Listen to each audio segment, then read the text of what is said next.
Joe the Tender here, and you're watching my video on how to start the very first few rows. Now, if you have not watched my where to start video, which is how to lay out your laminate floor or your vinyl plank floor, how to figure out the layout if you have a bigger area where you're going into multiple rooms, or even if it's just one room, go watch that video first and then come back to this. Now in this video, again, I'm going to show you how to install the very first few rows, and then I'm also going to show you at the end of the video how to secure that floor on a wood subfloor and also on a concrete slab. So here, let's watch. So in the last video, I showed you how to snap that line that we have across the main part of the living room. Now the next steps that we're going to do in this video is we're going to put 3 to 4 rows of laminate together. We're going to move the floor into the correct position. And to get the measurement, we're going to get that from the cheat sheet that we created in the last video. And once we get the floor into the proper position, then I'm going to show you how to secure the floor. Now here's a pad that I use. It's called Quiet Walk. You can come to my website, get a link for this. It's one of the best laminate pads out there. I use it most of the time. Now I put that flap, that plastic flap, against the wall. That's where I start it. And then that flap will be against the laminate pad on the next row. And it's just easier that way. Now what we have here is the female end and the male end of the laminate. You always want to put the male end towards the starting wall. Now I'm going to start laying out the laminate here, and when I'm doing this I watch for pattern repeats. Now most laminates come with 5, 6, 7 patterns, some more, some less. Sometimes you get a big group of those patterns in one box. So I be sure that I'm looking to not repeat the same pattern. Now you can see how I started away from on this side of the vent, and that's what we're going to do. Now you can also see here that when I put this laminate up against the wall, it does not look like I'm leaving an expansion joint, and I will show you more about that in a second here. You can see when I move the laminate, I actually do have some movement. I get asked a lot, why aren't you leaving an expansion joint? Well, if the sheetrock is up off the floor and your flooring slides under, there's a 1/2 inch right there that you're going to get. And it's hard to see that sometimes on camera unless I get the camera down like we're showing you right now. But if your sheetrock is up, which most of the time sheetrock is installed so it's up off the floor, you can use that as part of your expansion gap. Okay, so now we're going to start with our next row. Now, once we get going here, because the floor isn't secured yet, it does take a little bit more effort to get the floor together.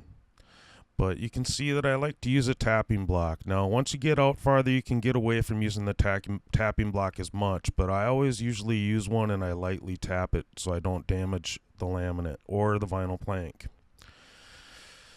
Now again, I'm laying out some pieces here and I'm trying to be sure that I'm not repeating the same pattern right next to each other. I try to spread those out a little bit.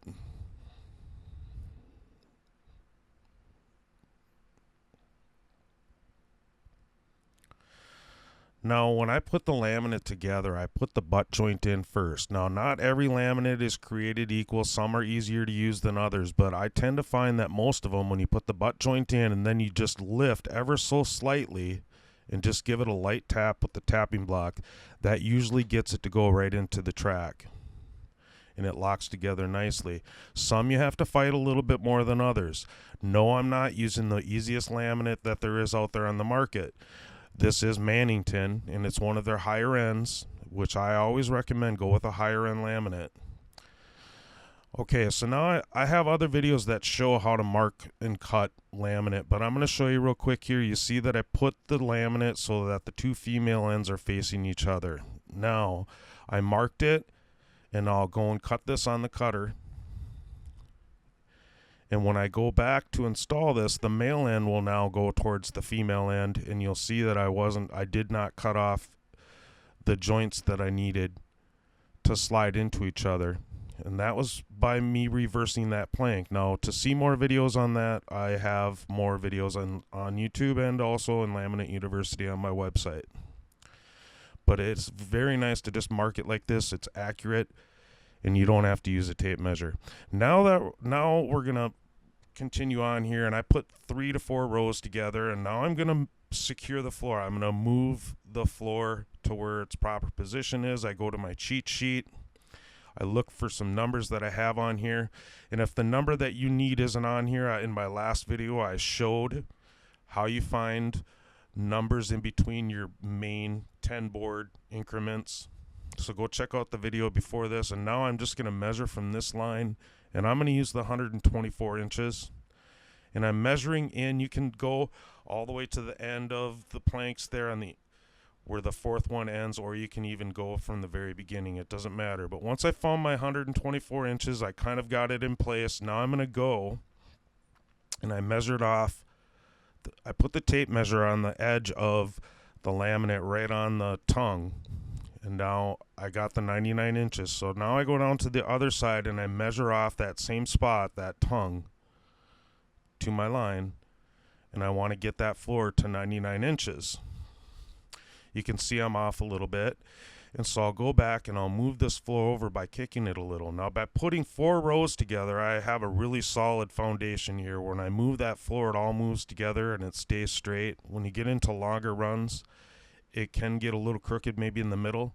So you need to be sure that you're measuring the entire length of the laminate, where the 99 inches, like the ends in the middle, maybe twice. And now you can see I put my floor here on this side of the vent, so I don't have to deal with cutting that vent right now. And you can do this kind of stuff on other situations too. Here's a kitchen that I installed some laminate in, and now I wanted to avoid starting off of all of these cabinets, and so in the very end I will come back and I'll cut these in.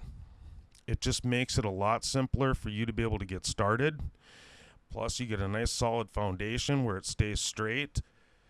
The laminate goes together well then. Now you can see how I went through into a different area, and I stayed that by putting boards down and securing the floor. And I'll go back now that I finished all of that, and I'm going to secure the floor. And here's how I do it. So I cut all of these pieces of laminate.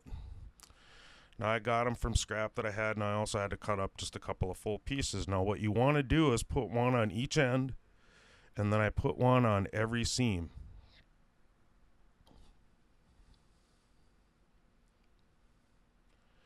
Once we lay all these together, now we're going to slide these into the locking system and lock them in place.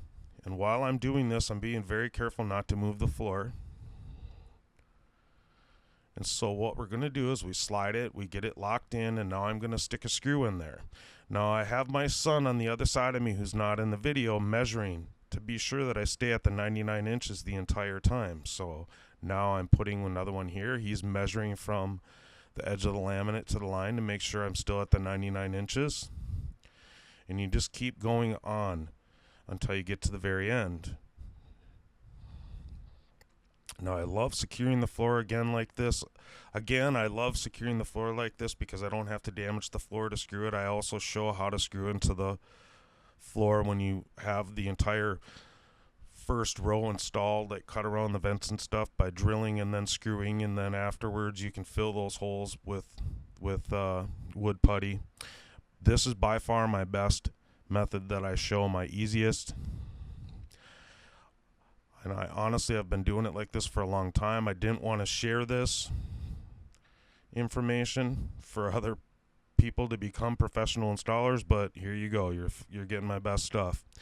So now I'm going to show you, since we've done this on a wood subfloor, now I want to go real quick and show you how to secure a floor when it's on a concrete slab. Now you might have a concrete floor that has in-floor heat in it. Now most of the time concrete slabs are 4 to 6 inches deep. Most of the time it's 4 inches. You should check that wherever you're at in your neck of the woods there to see exactly how thick your concrete is. But if you have an in-floor heat, those tubes are placed at the bottom of that slab. And so if you're just going to drill into your concrete about an inch, it's really not going to affect your in-floor heat. So don't worry about it. Just be sure to use a guide on that drill, or tape your drill bit so that you don't go too far past where you actually want to set this screw. But here, let's watch. But this is a cement board screw. It's just 1 1/4 inch. I got a square bit on it. This is a 3/16 masonry bit. And so all I'm going to do is drill in.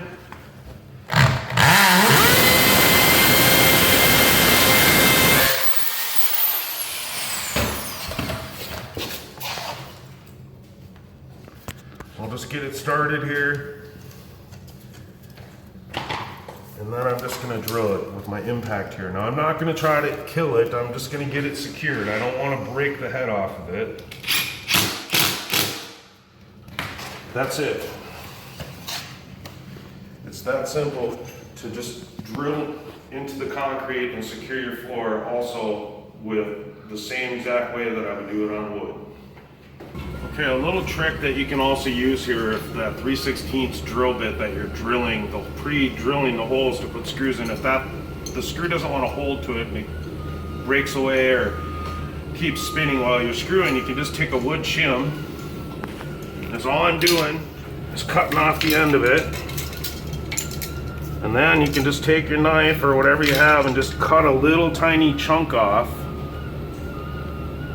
And then you'll just stick that right in the hole. And then you take your screw and you put it on one side of it and just get it in there. One little hand tighten there, and then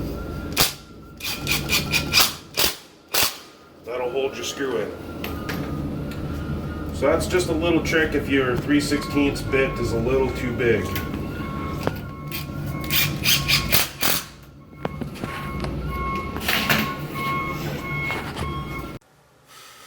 Okay, so now you've watched my video on installing the very first few rows. We secured the floor, and now we're going to continue the installation on. Now you can see some more of my other videos where I'm going to show you how we continue on through this installation, and we're going to go into multiple areas: a kitchen, a dining room, a hall, a laundry room. We're going to go around an island, and I have some other footage of other installations that I've been on that I will also show you in other videos that follow this one. So be sure to check those out. Now, when you're all done with your installation and you need to pull those boards that you put down to secure the floor, you need to install the last few rows. So, watch my next video, or watch the video in my series here, how to install the last few rows.